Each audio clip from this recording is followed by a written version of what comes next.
Assalamualaikum warahmatullahi wabarakatuh. Kami dari kelompok 5 mata kuliah Advanced Technology Science. Di sini kami akan mempresentasikan kerja kami dengan sistem pemantauan kekeringan pada padi berbasis pengolahan data digital dan kamera. Adapun anggota kelompok kami yaitu pertama Ibu Pani, kedua Muhammad Zaki Edu yaitu saya sendiri, kemudian ada WA Gabrian dan Hero Alfa. Adapun konten yang akan kami jelaskan kali ini, yang pertama ada CEC, yang kedua vision, yang ketiga prototype, yang keempat rencana pengujian, dan yang kelima itu kesimpulan. Pertama itu ialah CEC. CEC atau Chain Effect Cost Analysis, di mana di sini kami mengambil masalah pemantauan kekeringan dan kelembaban pada padi. Untuk saat ini, pemantauan kekeringan dan kelembaban pada padi dilakukan secara manual. Selain itu juga dilakukan setelah panen. Eh, Cara-cara ini merupakan cara yang butuh waktu karena harus dipilah dulu satu-satu mana padi yang kering dan mana padi yang basah. Kalau jika padinya kering, padi tersebut baru bisa dipanen.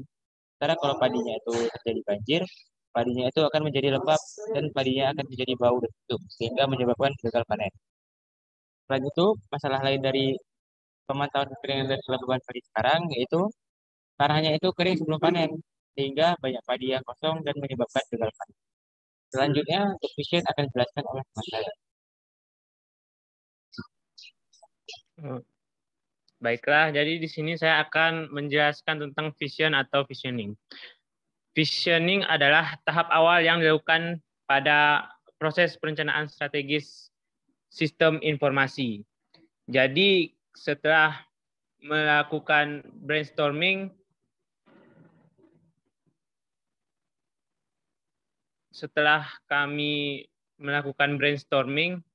kami mendapatkan beberapa visioning, yaitu membuat sistem untuk mendeteksi kelembapan pada padi. Lalu yang kedua, hasil pemantauan bisa dilihat melalui aplikasi. Lalu selanjutnya menggunakan sensor untuk mendeteksi kadar air. Yang ketiga, mendeteksi kadar air pada padi. Yang kelima, deteksi kekeringan padi menggunakan kamera. Lalu selanjutnya menentukan apakah padi kelebihan atau kekurangan air. Selanjutnya membedakan mana yang padi dan yang bukan padi. Lalu selanjutnya mendeteksi jumlah air pada padi. Dan yang terakhir menampilkan kelembapan dan keringan pada padi. Lalu selanjutnya akan dilanjutkan oleh teman saya. Baik, selanjutnya adalah Lofi Prototype.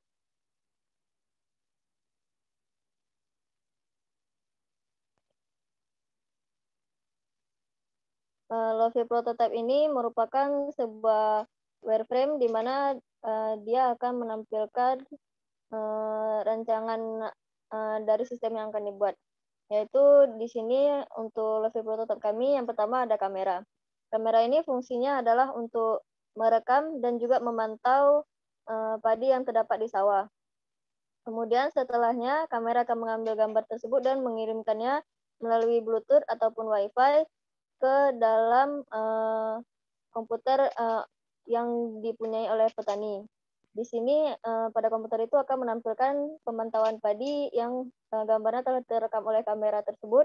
Kemudian di sini akan adanya terjadi proses dari Gaussian filtering, di mana metode itu untuk membedakan mana tanaman padi dan juga mana tanaman rumput. Kemudian ada juga sensor yang gunanya adalah untuk mengukur suhu dari padi.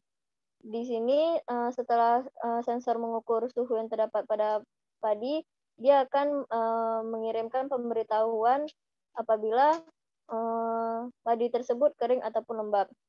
Di sini sensor tersebut akan mengirimkan hasil yang telah didapatkannya dengan dibagi menjadi dua, yaitu kering atau lembab. Apabila ada padi yang kering atau ada padi yang lembab, dengan memberikan nilai kelembapannya dan kekeringannya. Next. Kemudian adalah rencana dari pengujian.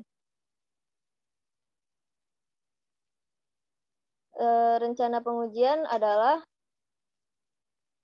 sebuah konsep pengujian terhadap fungsionalitas yang terdapat dalam aplikasi yang akan dibangun.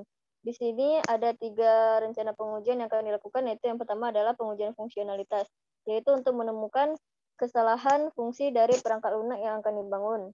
Kemudian yang kedua ada pengujian akurasi, di mana dilakukan untuk mengetahui keakurasian pembacaan alat.